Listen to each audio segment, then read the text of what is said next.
Hey, thanks for tuning in for another episode. Oh, and I got my head spacing fixed, so that's good. I'm so embarrassed. What was I thinking? Today we're going to go over um, the, the back of our Venom model. Yesterday I finished beefing out the front, kind of filling it out a little bit, refining it a little bit. It obviously needs a little bit more refining, but I think we're in a good spot. And I'm going to show you how I did this process on the back. So the back, this is where we left off in the last episode, the last video. We just fleshed it out and got a good form going. Um, I built up the neck for a head placement later, so we'll have a good notch for that to go ahead and put the head on and attach that, and then later on in another video we'll fill out the pelvis area and probably bring it down to about here, and then we'll have some room for a base. So let's go ahead and get started. This is the part that a lot of people always have questions on. How do you get a surface smooth while sculpting? And the answer is time. You just go through and you just have to take your time and work it and smooth it. And here you see me take out my heat gun, which helps soften the monster clay, because it gets to a rock hard state when it cools off, and there's not a whole lot you can do to it other than maybe sculpt some away from it. But I use the heat gun to keep it pliable, to go in and rub and smooth and just manipulate better. This tool that I'm using here is a silicone tipped flathead tool. It works just like your finger, except obviously it doesn't have the oils on it.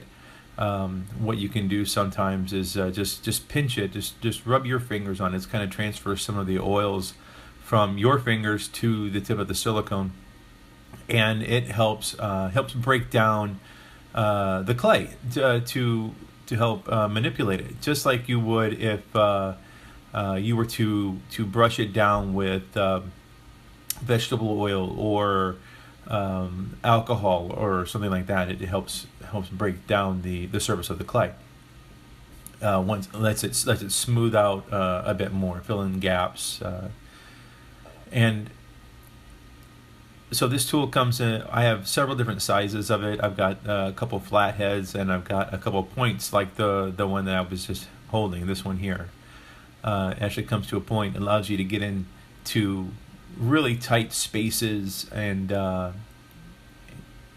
really smooth things out.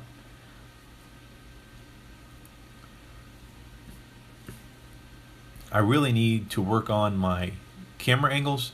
This is horrible. I apologize.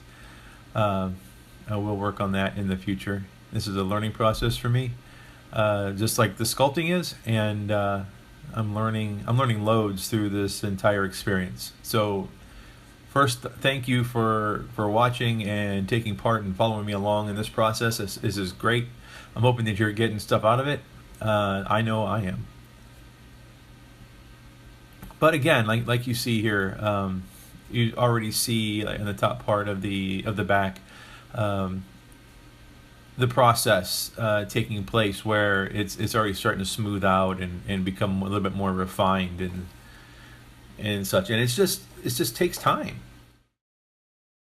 So I started working on the lower back, and I decided that the back was too flat. It needed to flow. The muscles needed to flow a little bit more. So I went ahead and added some more clay, again in the direction that the muscles will lie, and just start working them in. I started blending them in using the ball tip stylus.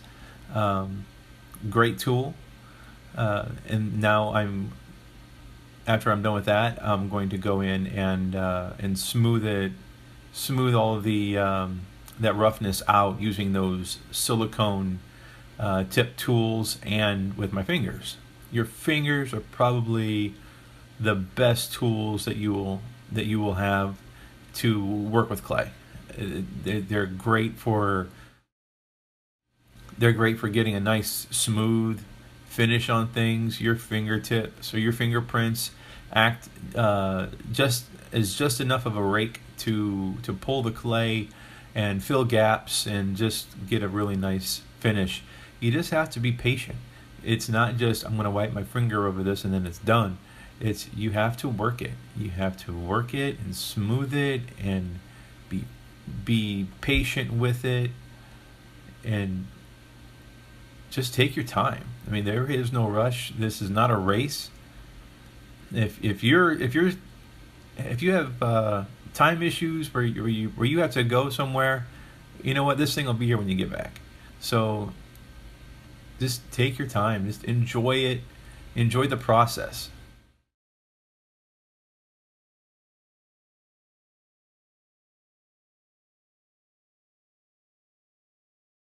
And here I'm brushing this down with some rubbing alcohol, 99% rubbing alcohol, and what this and the short bristled brush, firm bristles, and what this is going to do, it's going to help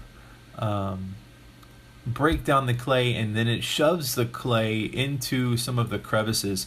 Really helps smooth out the process. So if you look at the back of the shoulder there as I spin it around, you can already see how it's kind of blending together. It's not as cut or as defined as what it was, or segmented muscles. Now it's kind of melding into one piece, which is really what you want. Especially when you're doing skin, you want it to look like it's underneath that.